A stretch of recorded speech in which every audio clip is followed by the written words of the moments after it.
Cookout is a celebration for Black culture. Mm-hmm. You know, wherever you're from in the U.S., you always have had a cookout.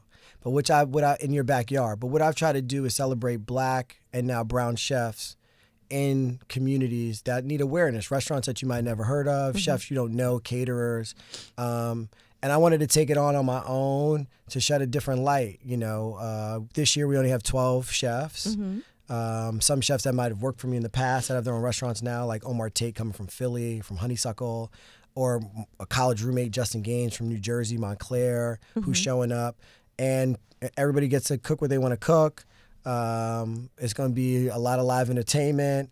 But the biggest thing is, like, I think in society right now, when we're talking about the culture, is like, who is supporting the culture? And we know we're only supporting each other. Right. So that's what it's really about, is to show support in the New York City community around restaurants that might need some support right now. It's a tough time. It's tough. Yeah. It's, I was talking to my mom about it, and she was like, who's buying tickets? Who's buying tickets? And I was like, a lot of people here I don't know.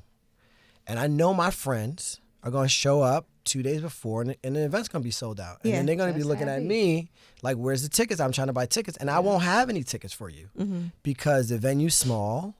And you in the group chat, so you already know it exists. You know what's happening. So this is all to say, get your ticket now because they are going to sell out. And so don't try to show up the day of. Also, like, don't text Chef JJ the day of. Oh yeah, my phone will completely my phone. Once my dad enters the building, my phone will be off, just because he has a walker and I gotta make sure he can get in. But once my dad enters, like I'm not really concerned. My mom, my dad enter. The rest of y'all, like, on your own.